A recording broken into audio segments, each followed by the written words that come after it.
सबको प्रभु यीशु मसीह के मधुर नाम में जय मसीह की।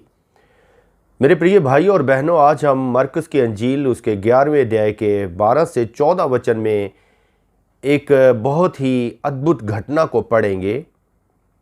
इससे पहले कि मैं उस वचन को पढ़ूं, मैं आपको अपने जीवन का एक एक्सपीरियंस शेयर करना चाहता हूं।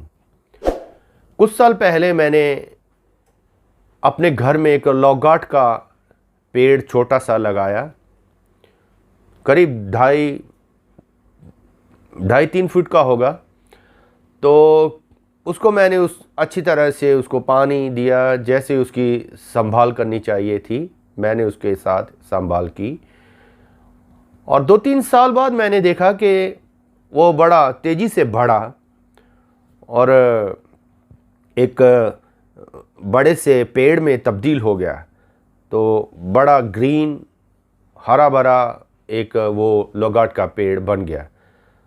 तो एक दिन अचानक वहाँ से देखते देखते मैं उनके पत्तों में से देखा तो कुछ लौगाट के फ्रूट उसमें लगे हुए थे। तो ये देखकर मुझे बहुत खुशी हुई और मुझे मन ही मन बड़ा अच्छा लगा कि जिसको मैंने लगाया था, जिसको मैंने संभाल की, पानी दिया, उसने मुझे फल दिया है। तो मैं उसको देखा और मैंने उसको तोड़ कर लाया। तो वाकई में वो दिल को सुकून देने वाला पल था। और वो लौगाट का फर्स्ट फ्रूट था। फर्स्ट फ्रूट उसे कहते हैं जो सीजन से पहले, जो फर्स्ट टाइम कोई भी पेड़ फल देता है तो उसको फर्स्ट फ्रूट करके लिखा गया। बाइबल में इसके बारे में आप देखेंगे। तो आए हम देखेंगे बाइबल के मरकुस की अंजील उसका 11वां अध्याय के 12 से 14 वचन। दूसरे दिन जब वह बैतनिया से निकले तो उसको भूख लगी और वह दूर से अंजीर का एक हरा पेड़ देखकर निकट गया कि क्या जाने उसमें कुछ पाए, पर पत्तों को छोड़ कुछ ना पाया, क्योंकि फल का समय ना था। इस पर उसने उससे कहा, अब से कोई तेरा फल कभी ना खाए। और उसके चेले सुन रहे थे। जब आप 20वें वचन को देखते हो, इसी का 11 मरकुस 11 के 20वें को देखते हो, तो दूसरे दिन जहां से वो निकले थे, फिर से वहां से गुजरे, तो यहां पर 20 वचन में ऐसा लिखा है, फिर बोर को जब उधर से जाते थे तो उन्होंने उस पेड़ को जड़ तक सूखा हुआ देखा। अब वो पूरी तरह से सूख गया था। ये थोड़ा कठिन है वचन को समझने में, शायद कुछ मसीही भाई बहन इसको समझ ना पाए, क्योंकि यहां पर ऐसा लिखा है यीशु मसीह गए उसके पास, उनको पत्तों को छोड़कर कुछ नहीं मिला, क्योंकि वो सीजन का समय नहीं था। तो हम में से बहुत सारे लोग ये कह सकते हैं इसमें पेड़ का क्या कसूर, क्योंकि जब सीजन ही नहीं है तो उसमें फल कहां से आएगा। पर प्रभु यीशु मसीह भली भांति जानते थे कि उस वक्त फर्स्ट फ्रूट का सीजन था, फर्स्ट फ्रूट का वक्त था उस पेड़ का। पर उस पेड़ को कोई भी फल ना देकर प्रभु ने उसको डांटा। तो ऐसा ही एक वाकया बांज वृक्ष का लूका की अंजील 13 अध्याय उसके 6 से 9 वचन में लिखा हुआ आप पढ़ सकते हैं। फिर उसने ये दृष्टांत भी कहा कि किसी की अंगूर की बारी में एक अंजीर का पेड़ लगा हुआ था। ध्यान दें, अंगूर की बारी में अंजीर का पेड़ लगा हुआ था। वह उसमें फल ढूंढने आया, परंतु ना पाया। तो यहां पर लूका 13वें अध्याय में 6 वचन में हमने पढ़ा है कि अंगूर की बारी में अंजीर का पेड़ लगा हुआ था, वो फल ढूंढने आया पर उसको फल ना मिला। तो वो बांज वृक्ष था। पवित्र वचन में जब आप यूहन्ना की इंजील 15 अध्याय के 8 से 16 वचन को पढ़ते हो तो यहां पर कुछ यूं लिखा है,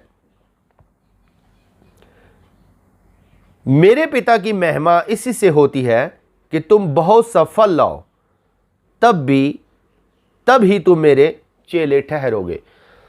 तो फल ये एविडेंस है कि हमारा उसके साथ संबंध है। जब हम फल लाएंगे तो ये सबूत है कि हम उसके साथ जुड़े हुए हैं, क्योंकि बाइबल साफ साफ यहां यूहन्ना 15:8 में कहती है, तभी तुम मेरे चेले ठहरोगे। पिता की इच्छा है कि हम उसके लिए फल लाएं और तभी हम उसके चेले ठहरेंगे। मसीह हमें फल लाने के लिए कहते हैं। एक जगह पर आप पढ़े तो वहां पर लिखा, मैं अंगूर की सच्ची दाखलता हूं, तुम डालियां हो। जो डाली मुझ में बनी रहती है वही फल लाती है, मुझसे अलग होकर तुम कुछ भी कर सकते नहीं। तो इसलिए अगर आप अपने आप को एक मसीही कहते हैं, एक विश्वासी कहते हैं, तो हमारे लिए हमारे मुक्तिदाता, हमारे मुंजी की यही इच्छा है कि हम उसके लिए फल लाएं। तो वो फल कौन से हैं? साधारण तौर पर गलातिया की पुस्तक जब आप पढ़ते 5 अध्याय के 22-23 वचन में, वहां पर 9 तरह के फल लिखे गए हैं। मैं आपके लिए उसको पढ़ना चाहूंगा। गलातिया की पुस्तक अध्याय 5 वचन 22 से 23, पर आत्मा का फल गौर करें, प्रेम, आनंद, मेल, धीरज, कृपा, भलाई, विश्वास, नम्रता और संयम है। हालेलुया। तो ये 9 फल एक मसीही के जीवन में होने अति जरूरी है, तभी हम उसके चेले ठहरेंगे। क्योंकि जब हम फल नहीं लाते हैं तो बहुत सारे दृष्टांतों में आप देखते हैं, यहां लूका 13 में साफ साफ लिखा है कि उस बाग के मालिक ने कहा कि इसको काट दे, क्योंकि 3 सालों से ये कोई फल नहीं दे रहा था। तो हमारा परमेश्वर हमें समय देता है कि हम फल लाएं। वो हमारे लिए तहम्मुल करके बैठता है, सब्र करके रखता है कि इस साल में ये फल लाएगा। पर बहुत सारे लोग उसके इस पेशेंस को, इसके तहम्मुल को, उसके सब्र को गलत समझ लेते हैं। पर मुझे और आपको चाहिए समय रहते अपने मुंजी के लिए फल लाएं। तो मेरे प्रिय भाइयों और बहनों, इस वचन को सुनकर नजरअंदाज मत करें। आज से ये देखें, क्या ये 9 फल जो बाइबल में दर्ज हैं, इनमें से मेरे जीवन में ये फल हैं या नहीं। यदि नहीं है तो ये जान लें कि हम उसके संग नहीं हैं, हम उसके नहीं हैं। यदि आप अपने आप को मसीही कहते हो, यदि आप अपने आप को एक विश्वासी कहते हो, तो ये फल होना आपके लिए बहुत जरूरी है। मुझे एक खूबसूरत गीत याद आ रहा है, जो उर्दू में ये पंजाबी भजन है, तो मैं इसको एक लाइन आपके साथ ये शेयर करना चाहता हूं। जिन्ना चिर बूटे नाल टाणी लगी रहंदी ए, जिन्ना चिर बूटे नाल टाणी लगी रहंदी ए, फलां ते फुल्लां दे नाल ओ ते सजी रहंदी ए, फलां ते फुल्लां दे नाल ओ ते सजी रहंदी ए, रखदा ख्याल ओदे बाग दा माली, रखदा ख्याल ओदे बाग दा माली, करदा ए मेहरबानियां, कहंदा ए मसीह मैं अंगूर दा बूटा, तुसी हो मेरियां टाणियां, जेड़ियां टाणियां फल ना देंदियां, जेड़ियां टाणियां फल ना देंदियां, सड़के सवा हो जानियां, कहंदा ए मसीह मैं अंगूर दा बूटा। सो मेरे प्रिय भाई और बहनों, जो मरकज़ 11वें अध्याय में हमने पढ़ा 12 से 14 वचन को, तो वो आप और मेरे लिए एक चेतावनी है। प्रभु हमारे पास आते हैं, हर बार आते हैं इस उम्मीद से कि इस बार इसमें फल होगा, पर जब वो हम में से फल नहीं देखेंगे तो कहीं ऐसा ना हो कि मेरे लिए या आपके लिए वो ये कहे कि आज के बाद तेरा फल कोई ना खाए। वो सामर्थी परमेश्वर तहम्मुल करता है, सब्र करता है। तो आए उसके लिए फल लाना शुरू करें। यदि आप अभी तक इन वचनों को गंभीरता से नहीं मनन करते हैं तो आज ही से इसके बारे में मनन करें, क्योंकि वो अक्सर हमारे पास उस उम्मीद से आता है कि हमें वो फलों से भरा हुआ देखे।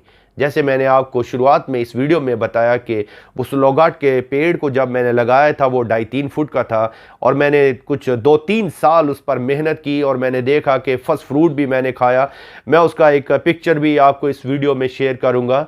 तो मेरे प्रिय भाई और बहनों, हमारा मुक्तिदाता हमसे उम्मीद करता है कि हम उसके लिए फल लाएं। तो यदि आप इस वचन को गंभीरता से लेते हैं तो प्रभु आपको, जैसे इस गीत में मैंने गाया है, वो करदा ए मेहरबानियाँ, वो आपके जीवन में मेहरबानियाँ करेगा और आप अपने जीवन में बहुत बड़ा बदलाव देखोगे। जो आप अपनी ताकत से नहीं कर पा रहे हो, जो अपनी कोशिशों से नहीं कर पा रहे हो, मेरा मुक्तिदाता, मेरा मुंजी प्रभु यीशु मसीह आपके जीवन में भलाइयाँ करेगा। आए हम प्रार्थना करेंगे। सर्वशक्तिमान पिता, मैं आपका धन्यवाद करता हूँ आज के अच्छे दिन के लिए जो हमारे जीवनों में आपने दिया है। प्रभु, मैं धन्यवाद करता हूँ कि इस खूबसूरत वचन के लिए जो ये सिखाता है कि हमें अपने मुंजी के लिए फल लाना चाहिए। प्रभु, मैं रिक्वेस्ट करता हूँ, प्रार्थना करता हूँ आपके सामने जो इस वीडियो मैसेज को देख रहे हैं, जिन्होंने इसको सुना है, प्रभु आप उनके हृदयों से बातचीत करें और वो फैसला करें कि आज के बाद मैं अपने मुंजी के लिए, अपने उद्धारकर्ता के लिए फल लाने वाला बन जाऊं, क्योंकि समय बहुत निकट है। प्रभु आप हर साल, हर बार हमारे से इसी उम्मीद से आते हैं कि इस बार हमारे से फल मिलेगा। हम चाहते हैं प्रभु इस वचन को हम जितने लोग भी सुनते हैं सच में गंभीरता से फैसला करें और अपने जीवन में बदलाव लाएं और फल लाना शुरू करें। जिनकी कोई स्पेशल ज़रूरतें हैं प्रभु, अभी इस वक्त में वो वीडियो मैसेज को देख रहे हैं, यीशु मसीह नासरी के नाम से मैं उन सबों के लिए प्रार्थना करता हूँ। यीशु मसीह नासरी के दिए अधिकार से, I use your authority in the name of Jesus, hallelujah. मैं आपके दिए अधिकार से घोषणा करता हूँ प्रभु, आप सुनने वालों को बरकत दें, आशीष देना मेरे पिता, और उनके जीवन में फल लगना शुरू हो जाए। बहुताई से ब्लेस करना मेरे पिता। हमारी प्रार्थना को आपने सुना और ग्रहण किया है। ये प्रार्थना अपने उद्धारकर्ता यीशु मसीह के नाम से मांगते हैं। आमीन एंड आमीन आमीन। हालेलुया।